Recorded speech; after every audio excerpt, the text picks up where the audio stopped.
పొద్దున లేవగానే నాతో పాటే లేస్తాడు బుజ్జిబాబు. ఈ వీడియోలో అయితే నా డైలీ రొటీన్, ఇంకా కుకింగ్, ఇంకా మేము ఎలా ఉంటామో షేర్ చేసుకుంటున్నా. నచ్చితే లైక్ చేసి సబ్స్క్రైబ్ చేసుకోండి. ఇంకా ఈరోజు కుకింగ్ విషయానికి వస్తే బెండకాయ పులుసు అయితే చేస్తున్నా. మన ఆనవాయితీగా వస్తున్నది, పొద్దున లేవగానే ఖచ్చితంగా ఒక 10 తుమ్ములైనా తుమ్మాలి. ఆల్రెడీ తుమ్మడం అయిపోయింది. కాసేపు బుజ్జిబాబుతో కూడా టైం స్పెండ్ చేసా. ఇంకా ఆ తర్వాతే కుకింగ్ స్టార్ట్ చేస్తున్నా. ఈరోజైతే బెండకాయ పులుసు చేస్తున్నా. కటింగ్ అయితే తొందరగా అయిపోయింది. కొంచెం పొడుగ్గా కట్ చేస్తాం కదా. పక్కనే చింతపండు కూడా నానబెట్టుకున్నా. బెండకాయ పులుసు చేసి చాలా రోజులు అవుతుంది. ఎలా వస్తుందో చూడాలి. ఇంకా ఈజీగానే చేస్తా ఏదైనా, మీకు తెలుసు కదా. నేనైతే ఇంకా బుజ్జిబాబుని హ్యాండిల్ చేయడం అయితే కొంచెం కష్టం అనిపిస్తుంది. లేదంటే నా కాళ్ళ దగ్గర తిరుగుతాడు, లేదంటే వాళ్ళ డాడీ దగ్గరికి వెళ్తాడు. వాళ్ళ డాడీ బ్రష్ వేసుకుందామని వెళ్తే అస్సలు వెళ్ళనివ్వట్లేదు. ఇంకా ఆయనైతే కాసేపు ఎత్తుకొని మళ్ళీ నా దగ్గర దించేసి వెళ్ళిపోయారు. కొన్నిసార్లు బుజ్జిబాబు వల్ల ఫుల్గా ఎగ్జాస్ట్ అయిపోతున్నా, మామూలుగా కాదు. ఇంకా నరేష్ ఆఫీస్ నుండి వచ్చే వరకైతే కొన్నిసార్లు ఏడుస్తూ కూర్చుంటా, నా వల్ల అవ్వక. ఎందుకంటే అక్కడ ఎవరు ఉండరు కదా, అందుకోసమని. బుజ్జిబాబు నేనే డైలీ మొత్తం, ఇంకా నైట్ కూడా నేనే చూసుకోవాలి కాబట్టి నాకు అసలు అప్పుడప్పుడు ఫుల్గా హెడేక్, ఇంకా ఏడుపు కూడా వచ్చేస్తుంది. అమ్మ కూడా గుర్తొస్తుంది ఆ టైంలో. బట్ ఏం చేస్తాం, తప్పదు, ఇంకా ఫేస్ చేయాల్సిందే. ఇంకా నరేష్ అయితే పాపం కొన్నిసార్లు అర్థం చేసుకుంటారు, అంటే మోస్ట్లీ అన్నిసార్లు అర్థం చేసుకుంటాడు. బట్ ఏడ్చినప్పుడు మాత్రం ఇదేదో తేడా కొడుతుంది అని పాపం ఇంటి దగ్గర వర్క్స్ కూడా ఆయనే చేసుకుంటారు. బాగా అర్థం చేసుకుంటారు కొన్నిసార్లు అయితే. ఇంకొన్నిసార్లు అయితే ఆయననే ఫుల్ టైర్డ్ అయ్యి వస్తాడు కాబట్టి ఇంకా మనం కూడా చేయక తప్పదు. ఇంకా ఏం చేస్తాం, తప్పదు కదా. ఎట్లున్నా మనమే చేసుకోవాలి అడ్జస్ట్ అవుతూ. ఎట్లాగో ఇంటి దగ్గరే ఉంటాం కదా, ఏదో ఒక టైంలో ఫ్రీగా చేసుకోవాలి పనులన్నీ. ఇంకా తప్పదు కదా. ఇంకా నేనైతే ఇక్కడ బెండకాయ పులుసు ఈజీగానే చేశాను. ఆ తర్వాత ఇంకా నైట్ వాష్ చేసిన గిన్నెలు ఉంటే అన్నీ సెట్ చేస్తున్నా. మళ్ళీ కొత్త గిన్నెలు అయిపోయాయి కదా, మళ్ళీ క్లీన్ చేయాలి. ఇంకా ఇదే పని అవుతుంది రోజు.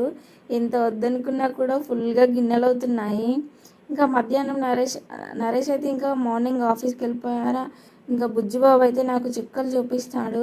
ఇంకా వాటితోనే టైం అంతా సరిపోతుంది. ఇంకా కొత్తగా వీడియోస్ తీద్దాము అన్నా కూడా బుజ్జిబాబు అస్సలు తీయనివ్వడు కదా. ఇంక ఇక్కడ కర్రీ అయితే అయిపోయింది. నరేష్ కోసం ఇంకా లంచ్ బాక్స్ కూడా పెట్టేస్తున్నా. ఇంకా వేడి అన్నమే పెట్టేస్తున్నా, నా చేతులు రోజు కాలుతాయి. ఇంకా స్టీల్ బాక్స్లోనే పెడతా కాబట్టి వేడిగా పెట్టినా పర్లేదు. కాకపోతే కొంచెం సేపు క్యాప్ అయితే ఓపెన్ చేసి పెడతా. సో అన్నం అయితే చల్లగా అయిపోతుంది కదా, అందుకని. ఈ మధ్య యూట్యూబ్లో కొత్తగా ఏదైనా ట్రై చేయాలని ఆలోచిస్తున్నాను. నా ఛానల్ని బాగా డెవలప్ చేయడానికి మీ సజెషన్స్ ఏమన్నా చెప్తారా కొంచెం? అంటే రెగ్యులర్గా వీడియోస్ అయితే పోస్ట్ చేస్తున్నా కానీ అంత రీచ్ వస్తుంది బెటర్ ఇప్పుడు. ఎందుకంటే మనకైతే 4 అవర్స్ అయితే వాచ్ అవర్స్ వచ్చినాయి. ఇంకా అలాగే ఇంకొక 3900 అండ్ ఇంకా మిగిలినవి కూడా వస్తే బాగుంటుంది. చూద్దాం ఎంతవరకు సక్సెస్ అవుతుందో. ఇంకా నేనైతే ఇక్కడ కర్రీ చేస్తున్నానా, బుజ్జిబాబు అయితేనా అస్సలు నా కాళ్ళ దగ్గరే తిరుగుతూ ఉంటాడు. ఆనియన్స్ అయితే అస్సలు ఉంచట్లేదు. ఆనియన్స్ అన్నీ పొట్టు తీసి మరీ పెడతాడు అన్నిటికీ. ఇంకా రైస్ అయితే పెట్టేశాను, కర్రీ కూడా అయింది కదా, కర్రీ కూడా పెట్టేసా.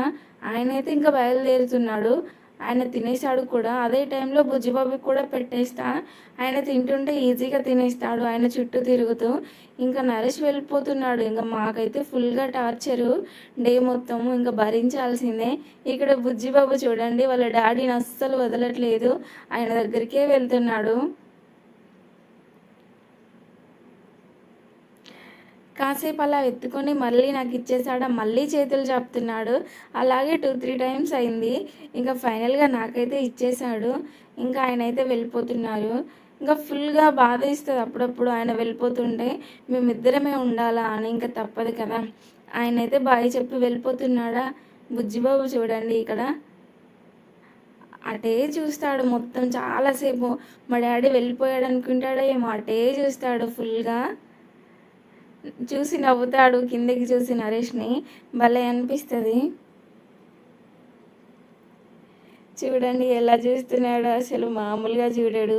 ఈ ఇంట్లోకి వచ్చామా వాళ్ళ డాడీ వెళ్ళిపోయాడని ఇంకా వీడు కూడా వెళ్ళిపోవడానికి చూస్తున్నాడు బయటికి. ఇంకా డోర్ని ఒక 4-5 టైమ్స్ ఇలా అంటే అది కొంచెం వచ్చేస్తుందని వాడికి తెలుసు, అందుకోసమని నేను పైన లాక్ చేస్తా. బట్ వాడైతే ఎలా ట్రై చేస్తున్నాడో చూడండి, మామూలుగా ట్రై చేయడు. డిన్నర్లోకి అయితే దోశలు చేయాలి. బుజ్జిబాబు అయితే పడుకున్నాడు. అవును, మీరు ఎవరైనా దోశలు తింటారా డిన్నర్కి? మేమైతే తింటున్నాము. పొద్దున ఎట్లాగో వీలవ్వదు కదా, అందుకని ఇప్పుడైతే చేసుకుంటున్నాము. సో నైట్ అయితే దోశలు వేస్తున్నా. ఇంకా మొన్న మిక్సీ పట్టేటప్పుడు బుజ్జిబాబు ఏడ్చాడని చెప్పిన కదా, ఇంకా నరేష్ వచ్చిన తర్వాతనే పిండి అయితే మిక్సీలో వేసా పప్పుని. ఇంకా దాన్ని అయితే ఒక 2 days చేసుకున్నాము. ఎక్కువగా ఏం పెట్టుకోను, ఎందుకంటే అంత వీలు అనిపించదు, బుజ్జిబాబు ఉంటాడు కదా, అస్సలు వీలు కుదరదు. ఇంకా నైట్ డిన్నర్లోకి అయితే చట్నీ కూడా చేశాను. కాకపోతే చట్నీలో కొంచెం మిర్చి ఎక్కువ కారం అయిపోయింది. అసలు ఏంటో ఏమో ఎలా చేస్తున్నానో అర్థం కాదు అప్పుడప్పుడు, అట్లుంటుంది మళ్ళీ మనతోని. ఇంక ఇక్కడ దోశలు అయితే వేసానా, అదేంటో ఫస్ట్ దోశ మాత్రం అస్సలు బాగా రాదు, ఇంకా ఆ తర్వాత బాగానే వస్తాయి. ఏ దోశ బాగా రావాలంటే నా దృష్టిలో ప్యాన్ అయితే మంచిగా ఉండాలి. సో మా ప్యాన్ అయితే బాగుంటుంది, నాకు అది మంచిగా అనిపిస్తుంది. ఇక్కడ దోశలు వేసుకున్నానా, ఒక 4 దోశలు అయితే పెట్టేసుకొని ఇంకా హ్యాపీగా తినేసా. బుజ్జిబాబు అయితే పడుకున్నాడు, అందుకే పీస్ఫుల్గా తిన్నా. నా రోజైతే ఇలా గడిచింది. మీకు నచ్చితే లైక్ చేసి సబ్స్క్రైబ్ చేసుకోండి. ఈ వీడియో ఎలా అనిపించిందో కామెంట్లో షేర్ చేసుకోండి. బాయ్.